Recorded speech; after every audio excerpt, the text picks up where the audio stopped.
Ooh, and Biggin coming off the nature studies. Okay. Interesting. Hopefully I can trade some stuff in. Oh, easy. Problem solved. They have... They forgot! I think we still play for guardian animals, right? This deck doesn't have to go off with the really fast start. This deck can actually be a reload deck. So, like, yes, those, like, crazy Gibberling starts are possible, but that's not your only way to win. You can just develop a big, crazy board and, well, not just one, but, like, 4 or 5 big, crazy boards and just continually reload throughout the course of the game. Looks like we might be playing a Turtle Mage, so I probably don't want to wait too long here before he gets his freezes and stuff rolling. I need to go. I don't have a Living Dragon Breath, so if we're not careful here, things are going to get crazy faster than we can handle. Good old Turtle Mage. It's actually becoming like... Uh-oh, I just looped. It's actually becoming like pretty competitive, which is very frightening to me. How much mana do I have? Over the last 3 days, a top 1,000 legend. Man, the meta is so shifty lately. It's different every day of the week. It's actually pretty crazy. It may be one of the healthiest metas we've ever had. Different things are at the top of the meta every day. It's crazy. Like 2 days ago when I looked, Turtle Mage was at the top. Like one of the best 4 decks. Now it's near the bottom. The meta just keeps countering itself. It's really impressive that they've nailed the meta this well.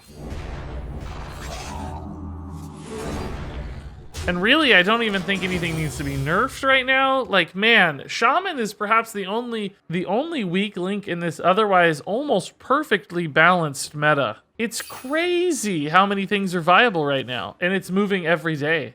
It's just the meta's constantly countering itself. It's like perfect, perfectly healthy. So, we've never seen that before. That's crazy to think about. All right, I think we're going here, right? It's time. It's time. I have to decide what I want to do, because I actually have a pretty crazy... Is this coming up next turn? Oh, shoot. I didn't think about that. Ah, shoot. Ah, shoot. I was going to say we have a pretty decent Savage Roar, but I don't think that's true. It's really kind of crazy, though. We've never seen a meta this healthy.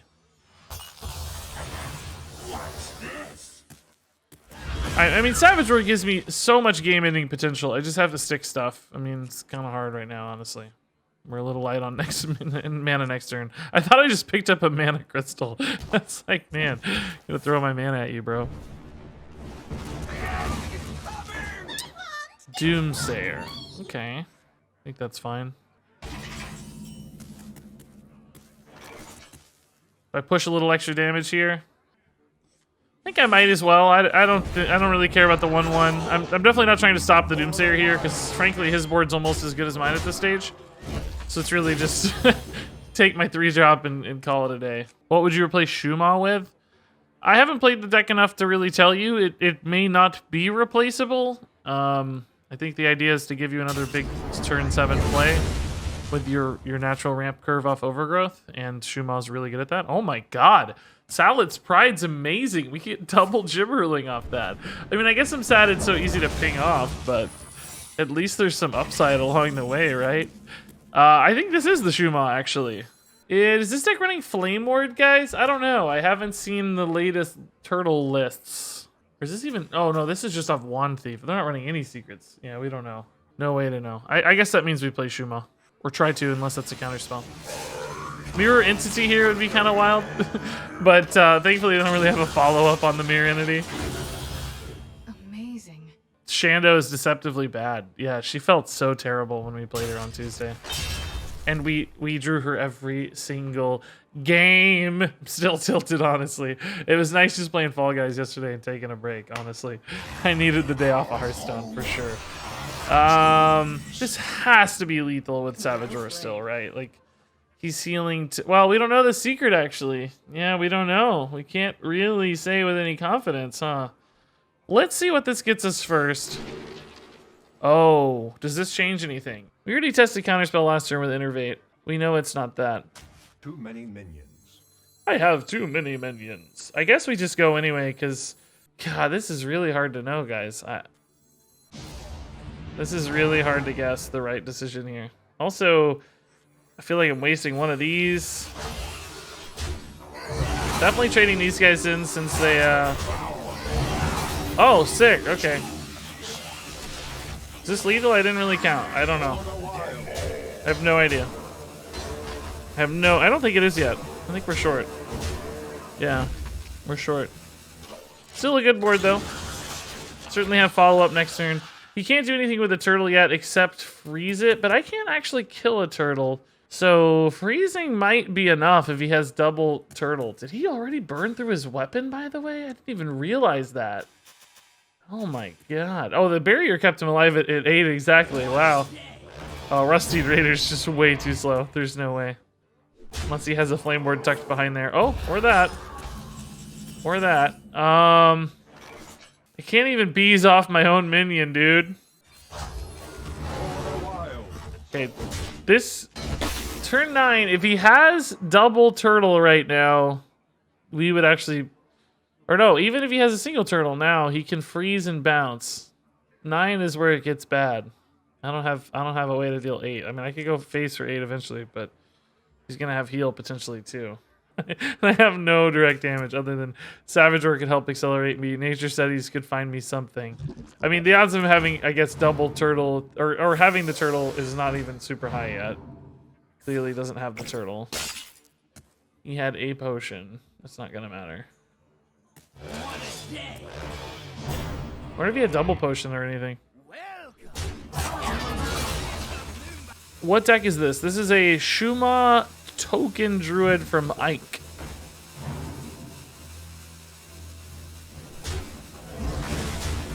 It's just not enough with bees. Bees has exactly the right amount of spots. Okay, cool win. I mean, there was a chance there that he just didn't draw any cards though. His hand is completely empty, man. He had a pretty bad draw, I'd say. But he had a good chance to checkmate us there. I think we have better other early game plays, so we don't have to rely on it against Demon Hunter. Like, yeah, if we were playing normal Guardian Druid, we'd probably keep that just because we would say, oh, look, our only chance is to swing really, really hard. But that's not our only path to victory in this deck, right? We can go fast and we can go early. So why rely on the 7-drop in case you whiff on the ramp, you know? Okay.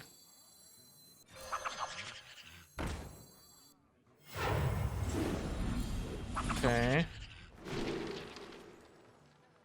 Guess Savage Roar probably for a follow-up soon. We're not going to be able to do it yet, but I'm actually pretty sad I didn't indeed get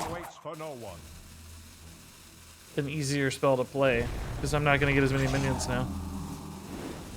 We don't overload though, which is nice. I don't think it's worth a 1/1 to Lightning Bloom, right? Or 2 1/1s even. I think it's okay. I mean, we could Savage Roar next turn, I guess. Just start pushing. Okay, yeah, he's just gonna silence Hero Power. That's not bad at all, actually. He also outcasted it, which is pretty good. I would say for him, in the scheme of like how that could have gone, that was one of the better outcomes, right? Sadly, I don't have a great follow-up either. Click! Man, I may have to just Lightning Bloom the Twilight Runner next turn to keep developing. I don't think Savage Roar makes much sense. I mean, I guess if I have a good trade, maybe I would Savage Roar. Just push some damage in Savage Roar. I need to think about whether or not I have a good 2-turn lethal setup or not. So if we Savage Roar now, we're looking at what? 12 plus 5 is 17. So we put him down to 8. There's like no chance he is able to clear everything that he needs to stay alive at 8, right? There's just 0 chance.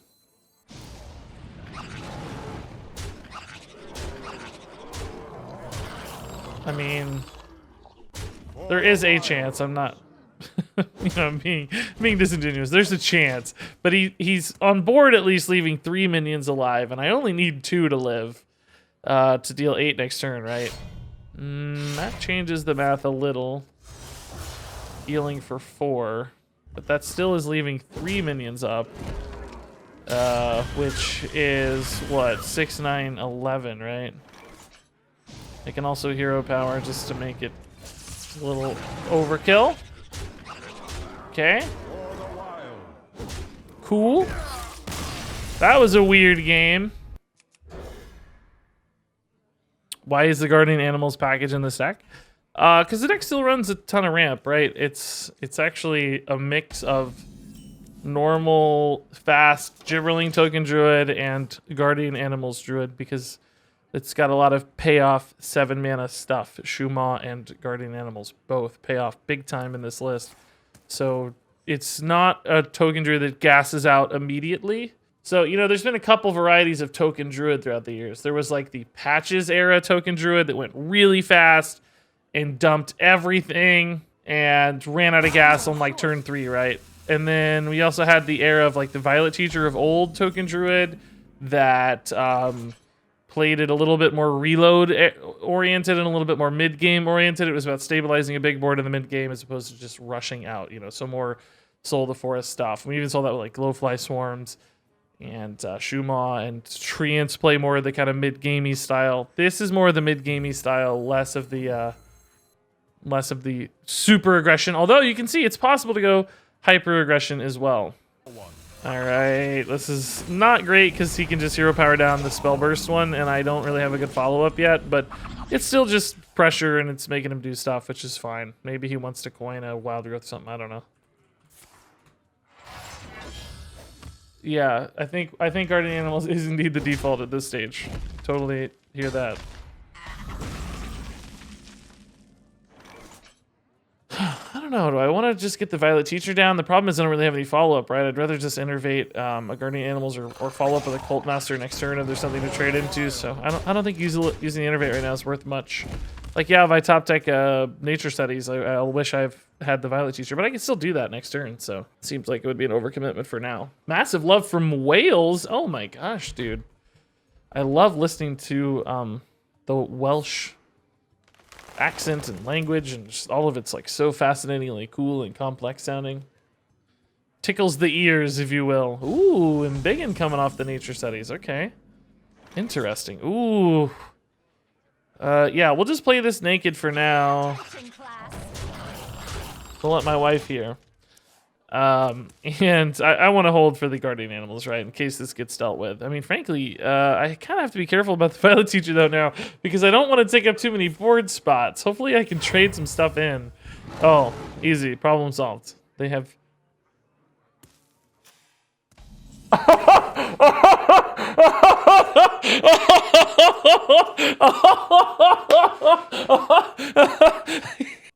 And Biggin made them all 6 mana.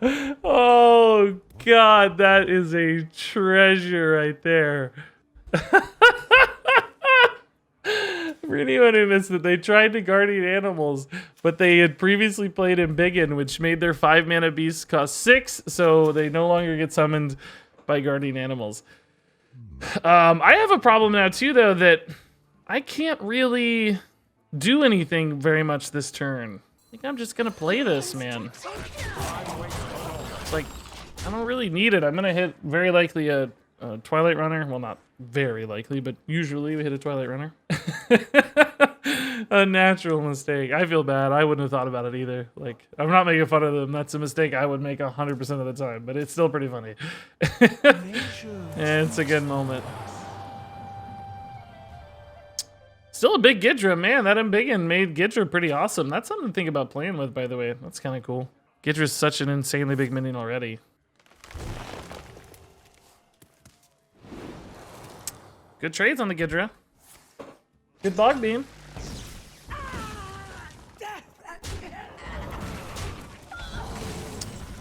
I don't think we go for the bees here. We still Guardian Animals, right? Twilight Runner. Double Teacher Bros. Oh, that's nice. Okay.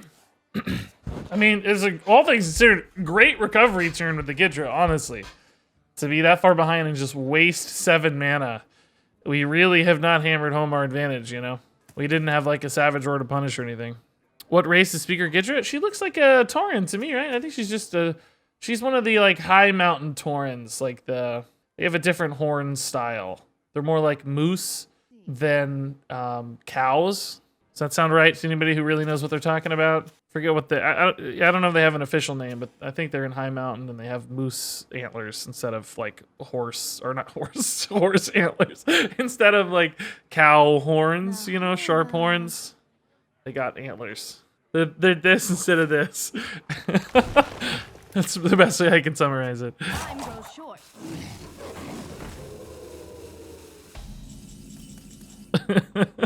Those good old horse antlers. 6-8 damage. Follow-up draws here have really not been home runs, guys, I gotta say. Still worried we could lose to some shenanigans. I mean, they literally skipped a turn and we're not really pressing much advantage. How far behind would it be right now with guardian animals going off? Jeez. What if... This is Ike's deck. Yep, that's right. The Ike token Druid. Can you replace Gidra? I haven't played it enough to really tell you, man. I mean, I don't think she's like fundamental to the game plan, but probably a very good card. So I'm sure you could toss in some other token style card and get away with it. Maybe a Soul of the Forest or who knows what else, man. Toss in a Lake Thresher if you want for the guardian animals, perhaps.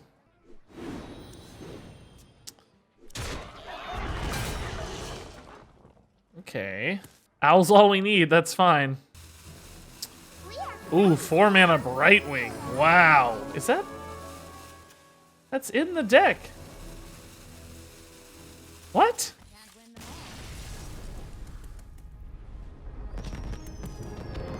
Quite a game. Terrible hands. We can do better. We can do better.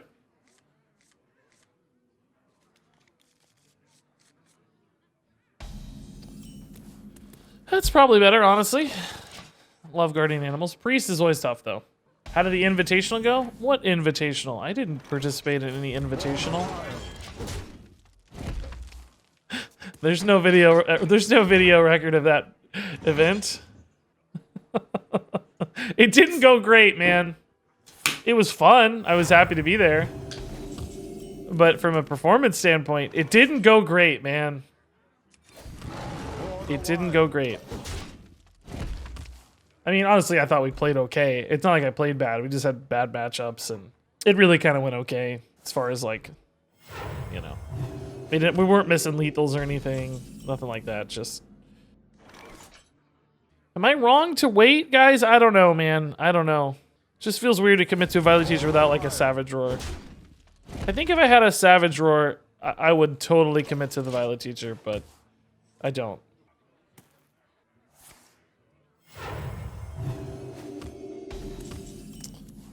All right, here we go. Kind of hate that he hasn't played anything yet, to be honest. Prefer when there's stuff on board to interact with, right? It also just took a really long time to get going, so it's going to be hard to get there. But this deck does have a lot of crazy outs via Savage Roar, where it's just like you need one board to stick. You find that magic window where your board sticks, and it doesn't really matter if your opponent's generally doing better, because you're just going ham for that one big turn. That's always cool to see. B's hero power, sadly not enough. I think we're probably just gonna go, let's see, he's on Soul Mirror, unfortunately. If I attack, what would I draw that changes my turn at all? Really not much, right? I think if he wants to Soul Mirror here, we're not that upset.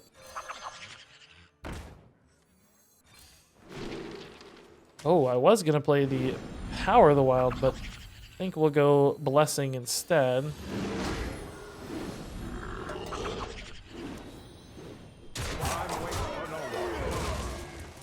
Alrighty. I mean, Soul Mirror's obviously good, right? But it's, you know, it needs to be a minion. We'd be able to reload pretty nicely. And we want him to use stuff, so I think it'd be okay. It's a bit of a weird Shadow Madness opener. I mean, it's good to clear the teacher's pet and get a minion, I guess, but... Oh, Holy Nova helps. Jeez, okay. Stealth is really nice. Of course, of course. putting a Gibberling in his pool. He's got a Gibberling and a Sandhoof Water Bear. How much damage do I actually have already right now? Not quite there yet. I think that means we're fine to commit a Violet Teacher here, aren't we? We're going to be reloading the hand a lot, right? So it's fine if we overcommit a little bit resource-wise. Not worried about that. Certainly dealing a ton of damage, so. He didn't seem to have a good AoE answer last turn. Let's see if he can find one here, like the Soul Mirror, for instance. All right, still some good reloads in hand, too, with another Violet Teacher and another Gibberling. He's just trading into a 2-2. Apotheosis into the 5-3, I guess? Or no, just into the 2-2, okay. He's leaving a lot of damage on board here, though. Yeah, he's just very dead. I was gonna say, I'm not seeing it. He must have had a really crappy, weird hand, because he didn't play anything for like 5 or 6 turns.